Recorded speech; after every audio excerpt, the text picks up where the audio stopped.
Now, you can have a mattress that looks like this, which is one of each kind. I like to call this a perfect mattress. Or, you know what? And each of these guys is not there to potentially be your husband or your one and only. Every guy is only there to maybe teach you something about yourself or offer a little compassion and understanding about the opposite sex. And I'll give you an example. I went on, which one should I tell you?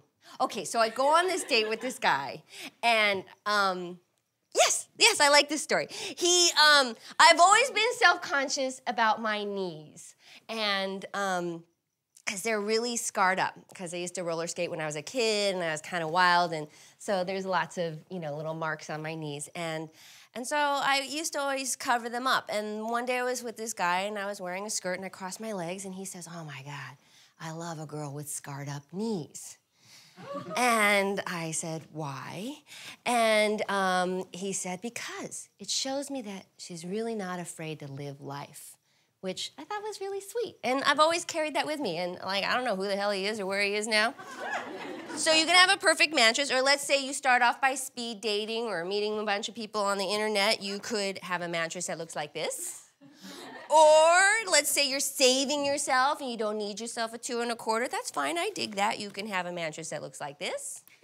Or let's say you're Snow White shacking up with 7 dwarves with a crush on you. Your mattress might look like this, which does still leave you room to meet your prince right there. So it's not so bad, right? Okay, now let's move on to the principles of the plan. There are 4 major principles that must be adhered to in order to move you through the plan with consistency and integrity. Let's look at principle number 1. Say yes to every invitation.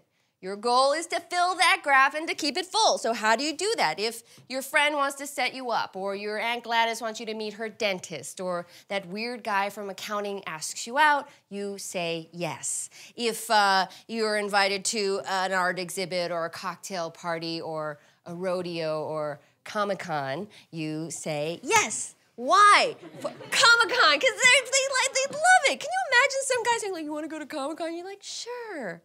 They'd be floored by that. Why 4 major reasons? Because you will, 1, sample from a larger specimen pool than just choosing men that you're attracted to, because so far that has gotten you bupkis, yeah? 2, so that if you do like one man a lot, you will not bust out your laser beam and your death claws. You will not inappropriately poke him with your ring finger and your fallopian tube, because you will be otherwise distracted, right? 3, so that you don't have to fake playing hard to get. You won't have to fake feeling fabulous and desirable. That's just going to be true. And 4, because the 4-man plan is a numbers game. The more tickets you buy, the better chance you have of winning.